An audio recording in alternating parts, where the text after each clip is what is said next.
Hello guys, thanks for joining us again.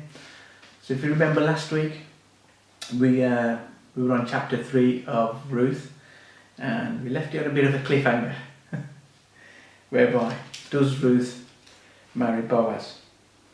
So this chapter 4 is quite short, but I'll try and give you an overview of that. So Boaz,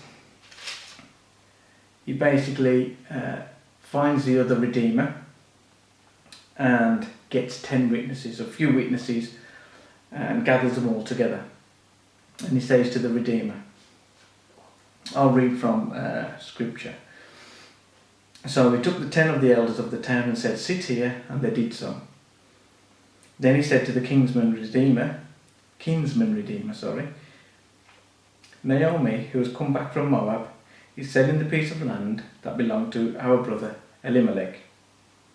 I thought I should bring the matter to your attention and suggest that you buy it in the presence of these seated here and in the presence of the elders of my people. If you will redeem it, do so, but if you will not, tell me so that I will know. For no one has the right to do it except you, and I am next in line. So the other Redeemer says, I will redeem it. And then Boaz said to him, on the day you buy the land from Naomi and from Ruth the Moabitess, you acquire the dead man's widow in order to maintain the name of the dead with his property. And at this, the Redeemer says, then I cannot redeem, because I might endanger my own estate. You redeem it yourself, I cannot do it. So basically, even though he was the Redeemer, and it was his duty to take care of Naomi, because that was the closest person in that family, he chose not to, because he's thinking of his own possessions.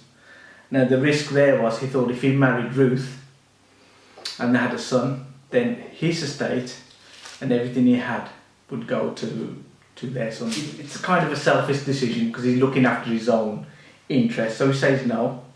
But the good thing is Boaz did the right thing and asked the Redeemer first. So when he said no, Boaz obviously, if you read between the lines, would be delighted because he would be marrying Ruth. And it's quite kind of evident throughout this chapter that he loves Ruth, and so they get married.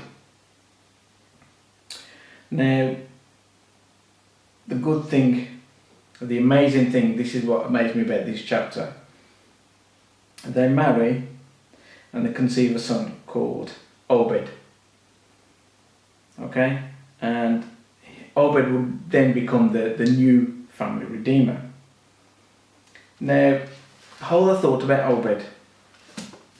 So, basically, this chapter, just overview, is Boaz is respectful, he follows the rules. Okay, he's such a good example of a godly man. Now, he ultimately married Ruth. Okay, and Ruth herself could have actually looked at Boaz, who was a little bit older, probably looked at his appearance, how old he was, his possessions, but she didn't do that. She looked at his character. She knew his character and that he was a godly man. So I think that's probably what attracted Ruth to Boaz. Now, you would think Boaz and Ruth is the most unlikely couple getting together. But it's a sure sign that God can use the most unlikely people to carry out his plan for the kingdom. Ruth was she'd lost everything. She was from Moab, and she called herself a lowly servant. Okay, but God still used Ruth. Okay, he had a plan for her. You are likely to be the change God uses to use for good. So the most unlikely person, you might think you're the most unlikely person that God would ever be interested in. But know that God has a plan for you. So in life's, what I can take from all of this is in life's storms through difficult times, okay, keep trusting in God, keep believing in God, and keep diligently working for God, and you believe that you will get rewarded. You will get rewarded by God. Okay, so I'll go back to Obed.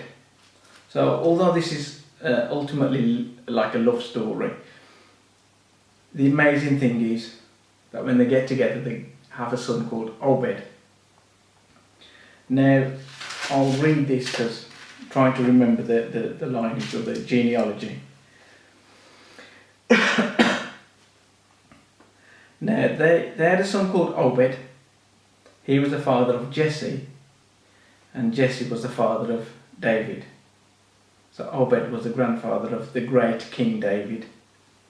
Now, the amazing thing is, the ultimate end, the end of that genealogy is Jesus Christ.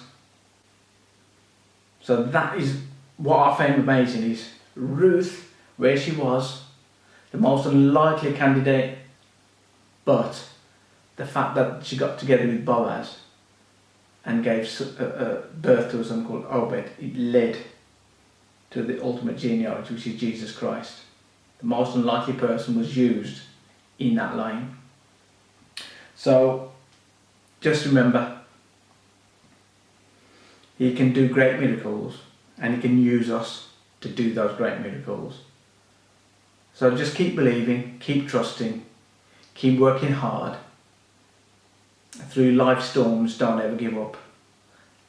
It's difficult, but God will carry you through those, through life storms, and keep believing.